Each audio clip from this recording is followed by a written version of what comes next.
असदुद्दीन अवैसी साहेब हे औरंगाबादला येणार आहे आणि त्या दिवसापासून आम्ही आमची इलेक्शनची प्रक्रिया सुरू करणार आहे। जे फॉर्म डिस्ट्रीब्युशन आम्ही थांबवले होते त्या फॉर्म डिस्ट्रीब्युशनची प्रक्रिया आम्ही सुरू करणार आहे आणि त्याची एक प्रक्रिया असणार आहे। सगळ्यांना जे कोणाला निवडणूक लढायची आहे त्यांना जे जे अटी शर्ती देण्यात येईल त्याप्रमाणे ते फॉर्म घेऊ शकतात। कोणालाही मी पार्टीचा मोठा नेता खूप मोठा आहे मी कशाला फॉर्म घेऊ तसं काही चालणार नाही। सगळ्यांना त्या प्रक्रियेवरून पास व्हायचं आहे जायचं आहे। मी जेव्हा महाविकास आघाडीच्या काही नेत्यांना बोललो होतो तर त्यांना स्पष्टपणे सांगितलं होतं की हे अलायन्स आमचा झाला तर याचा जास्त फायदा तुम्हाला मिळणार आहे।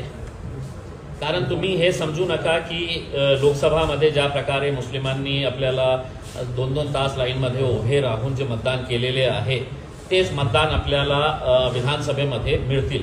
कारण मागच्या 2-3 महिन्यामध्ये जे प्रकरण महाराष्ट्रामध्ये घडलेले आहे ते बघून मुस्लिम समाजाला कुठेतरी असं वाटतं की नाही रे बाबा हे सगळे लोक एकच थालीचे चट्टेबट्टे आहेत। आपण सुरुवात केली तर गाजापूर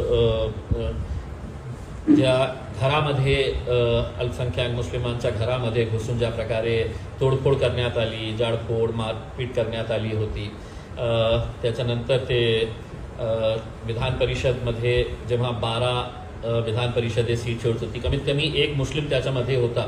आज अशी परिस्थिती आहे की एकही मुस्लिम नाही म्हणजे कोणीही एका मुस्लिमाला मत हे सीट द्यायला तयार नाही आहे। मग जे आपले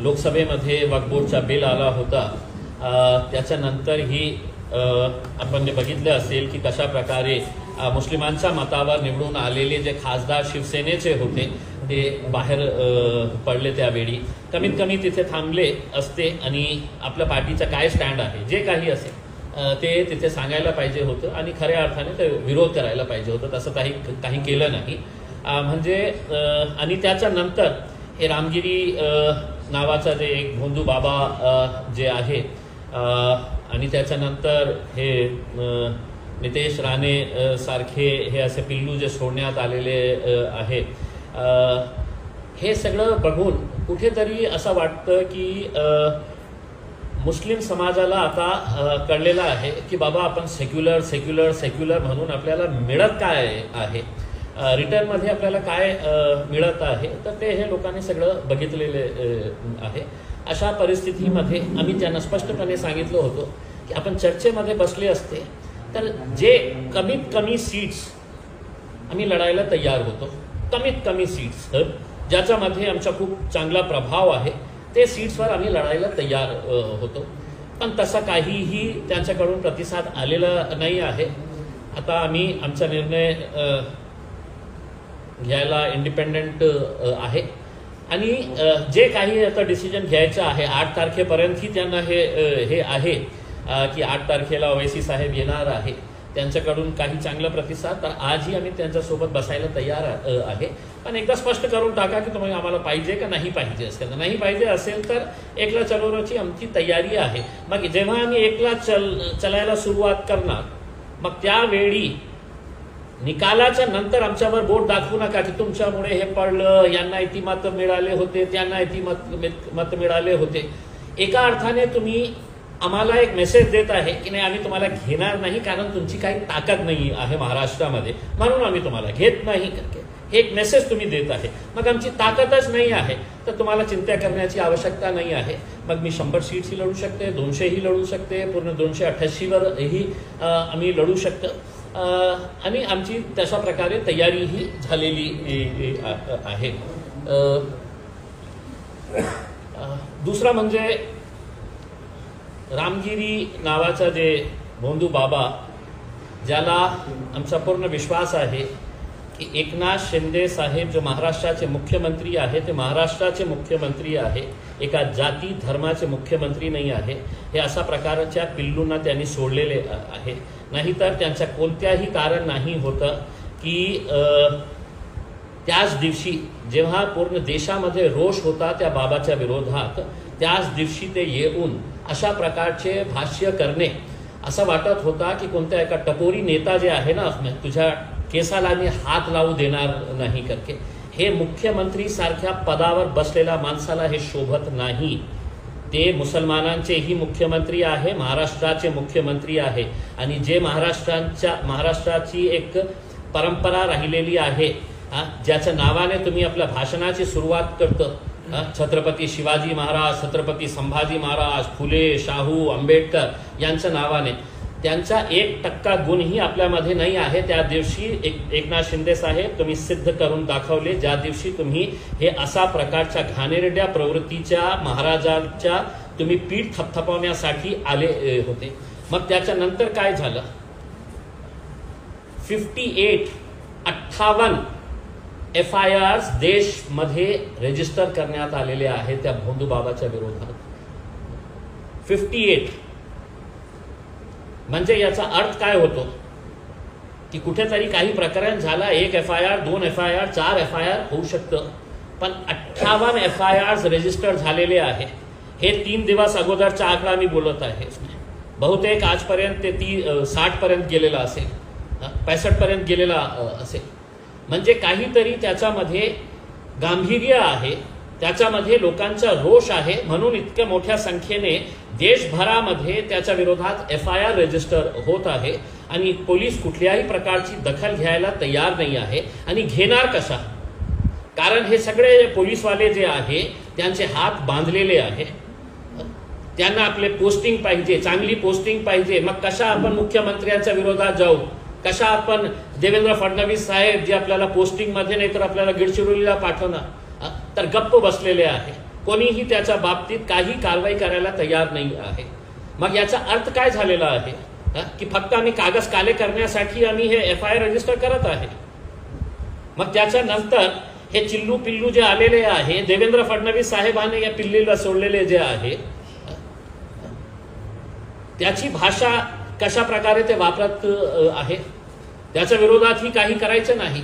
आता मी मुस्लिम समाजाला आणि जे सेक्युलर नॉन मुस्लिम्स आहेत त्यांना हात जोडून विनंती करतो की कृपा करून असा जेव्हा काही वक्तव्य कुणी करत असेल तर आपला वेळ FIR रजिस्टर करण्यामध्ये घालू नका. कारण आपल्याला स्पष्ट झालेला आहे की हे पोलीस नाही आहे, हे वर्दीमध्ये बसलेले RSSचे, भारतीय जनता पार्टीचे, एकनाथ शिंदे शिवसेनेचे हे सगळे कार्यकर्ता वर्दी घालून बसलेले आहे. म्हणून तुम्ही तुमचं जे कर्तव्य आहे, आपल्याला माहीत नसेल का विसरलं असेल की जेव्हा आपण शपथ घेतो पोलीसची नोकरी घेण्याच्या वेळी, त्या शपथमध्ये काय लिहिलेलं असतं. मला दुर्दैव वाटतं हे बोलायला की महाराष्ट्राची पोलिसांनी, सगळ्या वरिष्ठ अधिकाऱ्यांनी हे विसरून टाकलेली आहे. आता अशा परिस्थितीमध्ये काय करायचं? पोलीस कारवाई करत नाही, मुख्यमंत्री त्यांचे पीठ थपथपवण्यासाठी येत आहे. मग 2 ऑर्गनायझेशन्स बॉम्बे हायकोर्टमध्ये रिट फाईल केली. हायकोर्टाला हे समजावून सांगितलं की अनेक ठिकाणी लोक भूक हडताळवर बसलेले आहे, हंगर स्ट्राईकवर बसलेले आहे, वातावरण बिघडण्याची शक्यता आहे. 58 FIRs रजिस्टर झालेले आहे. पोलीस अद्यापही त्यांना काही कारवाई केली नाही, अरेस्ट केले नाही. बॉम्बे हायकोर्टच्या आणि सर्व न्याय प्रणालीचा आम्ही आदर करतो. We respect the judiciary. पण जे जजेसचं ऑब्झर्वेशन आहे त्याच्या बाबतीत त्यांनी काय म्हटलंय की मुंबई पोलिसांनी सायबर क्राईमची मदत घेऊन ते वक्तव्य ज्यांनी केलेले आहे ते वक्तव्य सोशल मीडियावरून काढून टाका. हे ऑर्डर आहे. मग जेव्हा वकिलांनी हे सांगितलं की पोलीस कारवाई करत नाही, तर जजेसचं असं म्हणणं होतं की तुम्ही आमच्यावर दबाव टाकू शकत नाही. नाही, हे दबाव नाही होतं, हे दबाव नाही आहे. जेव्हा पोलीस आपला कर्तव्य बजावण्यामध्ये अपयश ठरतो, मग आम्ही न्याय प्रणालीवर विश्वास ठेवून आपल्याकडे येतो की तुम्ही पोलिसांना आदेश करा की 58 FIRs रजिस्टर झाल्यानंतरही हे हरामी माणसाला कशाने अरेस्ट करण्यात आलेले आहे, याच्यावर का कारवाई करण्यात आलेली नाही आहे. म्हणजे काय, स्पष्ट झालेला आहे की मुख्यमंत्री साहेब, महाराष्ट्रामध्ये सत्तामध्ये बसलेले लोक, आज महाराष्ट्राचं चित्र बघा, कुठे ना कुठे त्यांना दंगल घडवायची आहे म्हणून अशा प्रकारच्या प्रवृत्तींना मार्केटमध्ये सोडण्यात आलेला आहे. एक इन्सिडेंट होत नाही तर दुसरा होत नाही तर तिसरा होत नाही तर चौथा. मी तर सगळं जे सेक्युलर माइंडेड लोक आहे, मुस्लिम समाजातले जे तरुण आहे, त्यांना धन्यवाद देतो की आज इतका होऊन सुद्धा, इतका ऐकून सुद्धा, काय देश माझा नाही आहे, हे महाराष्ट्र माझा नाही आहे, फक्त हे मुर्गी चोराचा आहे, हे चिल्लू पिल्लूचा जे आहे, हे सेमडे पोट्टे जे मार्केटमध्ये देवेंद्र फडणवीस साहेबांनी सोडलेले आहे, त्यांना काय वाटतं की आम्ही काही करू शकत नाही. आता ऐका, महाराष्ट्राचे मुख्यमंत्री एकनाथ शिंदे साहेब, देवेंद्र फडणवीस साहेब, अजित पवार साहेब, सत्ता येतं जातं, तुम्हालाही एक दिवस घरी जायचं आहे. तुम्ही काही कारवाई करत नसेल आणि तुम्हालाही वाटत असेल की तुम्ही पोलिसांना आदेश दिलेले आहे की कोणत्याही प्रकारच्या कारवाई आम्ही करू देणार नाही, इसके बाल को भी हम धक्का नहीं लगने देंगे, तर ऐका हो एकनाथ शिंदे साहेब, 5 दिवसाचा टाइम देतो तुम्हाला. महाराष्ट्राची सरकारला 5 दिवसाचा टाइम देतो. या 5 दिवसामध्ये हे हरामखोरा विरोध अगर आपण कारवाई केली नाही तर महाराष्ट्राच्या इतिहासमध्ये इतका मोठा रॅली घेऊन मी मुंबईला येणार आहे. पूर्ण महाराष्ट्रातून मोठी रॅली घेऊन तुमच्याकडे येणार आहे आणि तुमच्यासाठी मी कॉन्स्टिट्यूशन, संविधानाची पुस्तक आणून तुम्हाला भेट करणार आहे. तुमच्या कुणाच्या बापाची जागीर नाही आहे हे महाराष्ट्र राज्य. नियम आहे, कायदे आहे, कानून आहे. कोणीही कुठे राहायचं, काहीही बोलायचं आणि गप्प राहायचं म्हणजे हेच झालेली आहे. कोणीतरी कुठे उभे राहतो, शिव्या देतो, घाणेरडी प्रकारची भाषा वापरतो. दुसऱ्या दिवशी मुस्लिम समाजाचे नेते जाऊन मेमोरंडम कलेक्टरला, कमिशनरला फोटो घेतं, युट्यूब वाल्याला बोलवतो. जेव्हा छत्रपती शिवाजी महाराजांचा पुतळा पडला, आम्ही निषेध केला त्याचा. ज्या भ्रष्टाचारामुळे ते पुतळा छत्रपती शिवाजी महाराजांचा पडला, भ्रष्टाचारामुळे कशा महाविकास आघाडीचे सगळे नेते रस्त्यावर आले. मुस्लिम समाजातले मुंबईचे आमदार ते आरिफ नसीम खानला बघून मला असं वाटत होते ते आता रडायला सुरुवात करणार आहे. का रे बाबा, तुम्हाला इतकी लाज नाही वाटली जेव्हा तुमच्या पैगंबर मोहम्मद मुस्तफा सल्लल्लाहु अलैहि वसल्लम यांच्या बाबतीत ते हरामखोरांनी बोललं तर आपल्याला काही वाटलं नाही. अरे आम्हीही निंदा करतो जे गोष्टी घडलेली आहे. आता तुमच्यामध्ये हिम्मत असेल, जे महाराष्ट्राचे जे मुस्लिम नेते आहे, आपल्याला स्वतःला मुस्लिम म्हणणारे, एक दिवस कुठेतरी मुंबईमध्ये तुमचे जे बाप बसलेले आहे ना, जे शरद पवार साहेब असू द्या, उद्धव ठाकरे साहेब असू द्या, काँग्रेसचे नाना पटोले असू द्या, हे सगळ्यांना घेऊन एक दिवसाचा आंदोलन मुंबईमध्ये करा. आम्हालाही बोलायचं असेल तर आम्ही एक सामान्य नागरिक म्हणून तुमच्या आंदोलनामध्ये सहभागी होऊ. आणि तसा करत नसेल, फक्त जाऊन मेमोरंडम, मी बघितलं वर्षा गायकवाड आणि त्यांच्या सोबत असलम MLA, अमीन पटेल, मग त्याच्यानंतर आरिफ नसीम, काही टोप्या घालणारे लोक राजनीतीशी संबंधित, मेमोरंडम देऊन संपला विषय. आली आपली फोटो पण आली, मीडियामध्ये बाईट पण दिलं, युट्यूब वाल्यांना बोलावून चांगला आपला राग तुम्ही त्या कारणाने दाखवले, तेच राग तुम्ही रस्त्यावर येऊन दाखवा. आणि नाही करत असेल तर ते सगळे मुस्लिम नेते मुंबईचे जे आहे ना, त्यांच्यासाठी मी घुंगरू पाठवणार आहे. पैरों में घुंघरू बांधो और अपने नेताओं के सामने तो ठुमके लगाओ, नाचो. एक हद होती है बात करने की, एक हद होती है किसी भी चीज की. आज अगर इनके ऊपर अगर कार्रवाई नहीं होती कि सड़क चलने वाला लड़का है तो आपकी जात पे, आपके धर्म पे, हम किसी के भी धर्म के खिलाफ नहीं, हम किसी भी मजहब के खिलाफ नहीं है, हम किसी भी भगवान के बारे में गलत शब्दों का इस्तेमाल नहीं करेंगे। लेकिन अब वक्त आया है, अगर सरकार चाहती है कि हमने सड़क के ऊपर आना तो सुन ले सरकार, हम सड़क पे आने के लिए भी तैयार हैं। और यह भी सुन लो, अगर तुम रोक सकते हैं तो रोक लो। 5 दिन का टाइम, 6ठे दिन हम बैठेंगे, ऐलान करेंगे कि कौन सा दिन हम यहां से निकलेंगे। तब तक मैं महाराष्ट्र के वो तमाम मुसलमानों से अपील करूंगा जो अपने नबी से, अपने रसूल से मोहब्बत करते हैं, अपने गाड़ी घोड़ों का इंतजाम करिए। 5 दिन के बाद आपको बताया जाएगा कि सड़क के ऊपर कैसा निकला जाए, मुंबई की तरफ कूच कैसा किया जाए करके। कायदे से देश चलता है, महाराष्ट्र के अंदर कायदा है, कोई गुंडा राज नहीं चल रहा है। और आप डराने का है तो किसी और को डराइए। हमने बहुत सह लिए है आपकी आवारागर्दी, आपकी ये गुंडागर्दी, आपके छोड़े हुए ये पिल्लू। इतना सा है वो, आणि बोलतो की मी गब्बर आहे करके।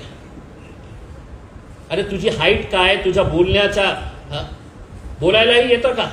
आणि एकटा सोबत, आपल्या सोबत 5-5, 6-6 गाड्यांच्या बाउन्सर्स, पोलीसवाले घेऊन फिरतात। तू काय हिंदू धर्माचं संरक्षण करणार आहे? तुझी स्वतःची लायकी आहे का स्वतःचं संरक्षण करण्यासाठी? मशिदीमध्ये घुसून मारणार। आता तुला मी सांगतो, तुझ्यामध्ये हिम्मत आहे ना, मशिदी तर सोडा। आमचे मित्र आहे ना जरांगे पाटील साहेब, त्यांची सभा महाराष्ट्रामध्ये कुठेही, जरांगे पाटील साहेबांची सभामध्ये तू तुझा फौज फाटा घेऊन तिथे एकदा जाऊन बघा। तू परत येतो का कसा ते तुझ्या समाजातले लोक तुला दाखवून देईल। दुसऱ्या समाजाच्या बाबतीत बोलूच नको तू। जरांगे पाटीलांच्या सभेमध्ये तू जाऊन एकदा असं चक्कर मारून ये। तू खूप मोठा आहे ना गब्बर, तर दुसऱ्यांच्या धर्माबाबत, जातीच्या बाबत बोलूच नको तू। तर अशा परिस्थितीमध्ये आज मी सर्व राजनैतिक पक्षांना हे सांगतो की आज जे मी आवाहन करत आहे, मी एका राजनैतिक पक्षाचा सदस्य म्हणून हे करत नाही। मी तुमच्या धर्माचा आदर करतो, तुम्ही माझ्या धर्माचा आदर करा। आणि आदर करत नसेल तर कमीत कमी याच्या बाबतीत वाईट बोलू नका। मी तुम्हाला सांगत नाही की तुम्ही तुमच्या माझ्या धर्माचा पालन तुम्ही करा। तुम्हाला हे लोकशाही आहे, संविधानाने अधिकार दिलेला आहे कि मला ज्याला पूजायचे आहे, मुझे जिसकी इबादत करना है मैं करूंगा। बोलण्यासारखा माझ्याकडेही खूप आहे, असं समजू नका की आमच्या तोंडात नाही आहे काही बोलण्यासारखं। महाराज, तुम्हाला एक गोष्ट सांगतो, आपली स्वतःची जरा काळजी घ्या। महाराष्ट्र सरकार, त्यांच्या बोलण्यावरूनच तुम्ही हे वक्तव्य केले होते, कुठेही काही झालं नाही। रोष आहे लोकांचा, तक्रार केली।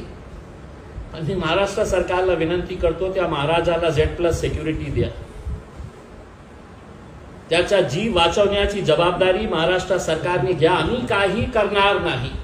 महाराज, तुम्हाला आम्ही सांगतो, हे लोक आपली कुर्सी ठेवण्यासाठी कोणत्याही पातळीवर जाऊ शकते, ज्यांच्या बोलण्यावर तुम्ही हे सगळं नाटक केलेले आहे। तुमच्याही जीवाला ते धोखा देऊ शकते। महाराज, आज के बाद रात में जब सोएंगे और कहीं से भी खट की आवाज अगर आई तो हम कहीं पर भी नजर नहीं आएंगे। लेकिन हो सकता है कि महाराष्ट्र की सरकार तुम्हें खत्म करके वो इल्जाम हमारे गले के ऊपर भी डालने के लिए कम नहीं करेगी। इतक्या खालच्या पातळीवर महाराष्ट्राची सरकार गेलेली आहे, म्हणून त्याला Z+ सिक्युरिटी किंवा हायेस्ट सिक्युरिटी जे देता येतील कृपा करून त्यांना द्या। आणि महाराज, बोलले तुम्ही, पण आपल्या लोकांपासून थोडासा सावध राहा। आता बहुतेक ते करतील, जसं त्याने सांगितलं होतं तुम्हाला की द्या इस्लाम धर्माच्या विरोधात एका प्रवचनामध्ये तुम्ही जितकं बोलता येतं तुम्हाला ते बोला, आम्ही तुम्हाला काही करणार नाही, उलट तुम्हाला चांगली सुरक्षा देणार. हे लोक तुमच्या जीवाच्या मागे पण पडू शकतं महाराज. आम्ही काही करणार नाही, आम्ही तर संविधानाला आणि कायद्याचं पालन करणारे लोक आहे, आम्ही नाही तुमच्या जवळच येणार नाही आहे. आणि महाराष्ट्र सरकारला विनंती आहे की अशा प्रकारचे हे जे छोटे मोठे पिल्लूंना सोडलेले आहे त्यांना सांगतो की गब्बर जे कॅरेक्टर होतं ना ते शोले फिल्मचा होता. त्या शोले फिल्ममध्ये धरम आणि वीरू पण होते, जय वीरू. तर त्या दोघीपैकी मी एक आहे. आणि गब्बरचा काय हाल झाला होता त्या फिल्ममध्ये बघितलं नसेल तर आज रात्री घरी बसून शोले फिल्म बघा, तुला कळेल की वीरूने गब्बरचा काय हाल केलं होतं. हे एकदा बघू. आता आम्हाला जे सांगायचे होतं आम्ही सांगितलेले आहे. आणि मी आपल्याला स्पष्टपणे सांगतो की महाराष्ट्राचे सर्व लोकांनी 5 दिवसामध्ये आपली सगळी तयारी करून ठेवा. आपल्याला मुंबईकडे कूच करायचं आहे, मुंबईकडे धावा बोलायचा आहे. काही नाही, आपल्याला फक्त जाऊन जे मुख्यमंत्री उपमुख्यमंत्री दोघं आहे त्यांना संविधानाची एक पुस्तक भेट करायची आहे.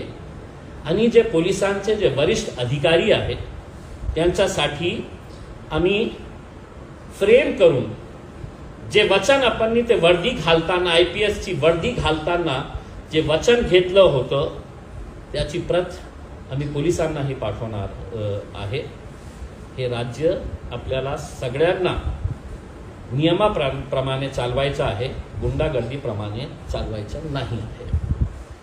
तुम्ही जय आहात. रामगिरी महाराजांना धमकी समजायची. मी कुणाला धमकी दिली? मी माझ्या वतीने काही बोलत नाही सर. माझ्या वतीने कुठल्याही प्रकारची धमकी शमकी मी दिले नाही, स्पष्ट करून देतो. मी फक्त त्यांना अलर्ट करतो की जे लोक सत्ता टिकवण्यासाठी इतक्या खालच्या पातळीवर जाऊ शकतं तर एका माणसाला त्याचा जीव घेणं हे सरकारला काहीही इतकं मोठं आहे नाही. हे माझ्या वतीने काहीही धमकी नाही आहे. मी फक्त त्यांना अलर्ट करतो, आपल्या लोकांपासून कृपा करून तुम्ही अलर्ट राहा. रामगिरी महाराजांबद्दल